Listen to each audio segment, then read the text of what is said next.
তুমি জান্নাতের কোন দরজা দিয়ে যেতে চাও কমেন্টে অবশ্যই জানাও। জান্নাতের 8টি দরজা আছে। প্রথম দরজা বাব আল জিকির। এই দরজা দিয়ে সেই সব মুসলমান প্রবেশ করবে যারা আল্লাহর জিকির করে।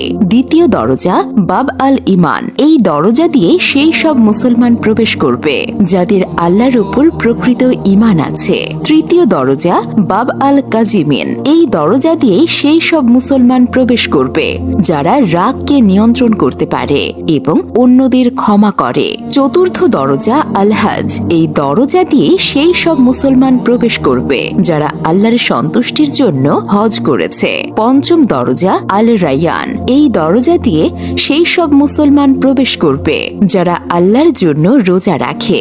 ষষ্ঠ দরজা আল সাদাকা।